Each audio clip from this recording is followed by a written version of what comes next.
Hello everybody, it is Heather here from Love Literacy, and today we are going to look at another sound and spelling, and it's this guy here. This is from my sound pack. I will link my sound pack into the caption down below. It's very reasonably priced here in New Zealand. Anyway, I'm going to take you through a little bit of the dialogue that I use when I'm teaching this particular sound and spelling. Parents teaching this at home, you might find this helpful, as well as homeschoolers or teachers who are just new to phonics and need a little bit of reminding about what dialogue we might use when we're teaching something like this. First of all, if I'm going to be teaching this, I will bring out my card and I'll say to students, today I'm going to be teaching you a new sound and symbol, and today it is going to be TH. Now, T and H are what we call a digraph.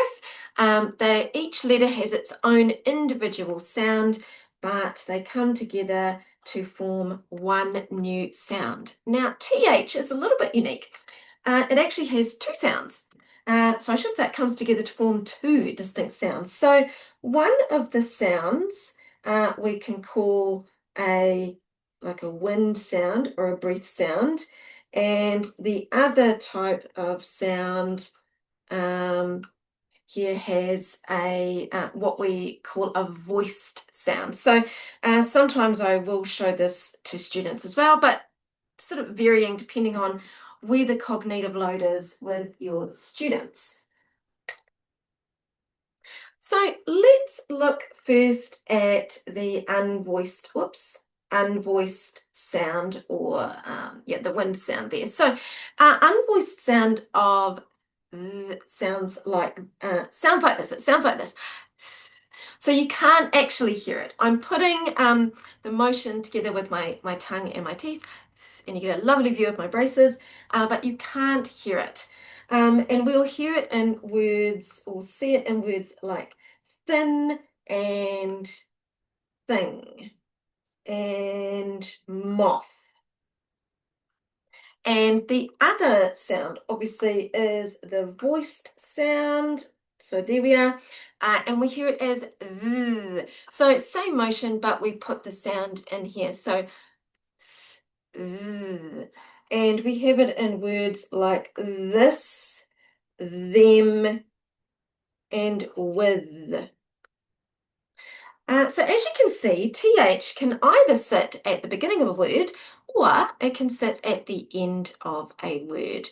So that's really cool. As we start moving through the code, we start getting a little bit more complex, and we can put it at the beginning and the end of a word. Now, if I'm teaching younger learners, I'm going to be sticking to those nice single syllable words, like, for example, this, thin, that, them, moth, with. If you've got some students that are already starting to progress a little bit and they can blend sounds together, you might like to include words like sloth and cloth, thing, and thanks. So we can upgrade our words a little bit there.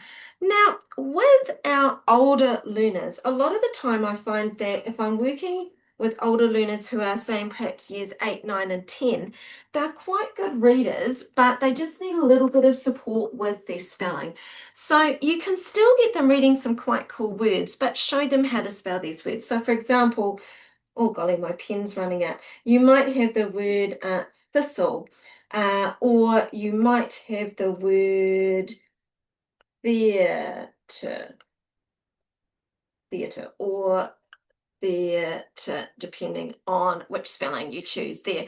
So we can start to put in these slightly higher level words with our older learners. So once I've introduced my words, I will be getting students to read, spell, and read the words. I add it into my sound pack so we can practice it each week, and we always make sure that we practice the two sounds, s and th.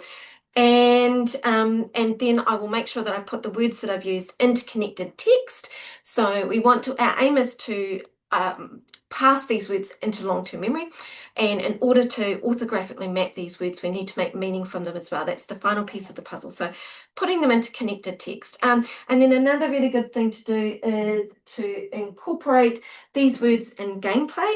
And I've talked about this. This is my digraphs box of Yeet, which I will also link down in the caption.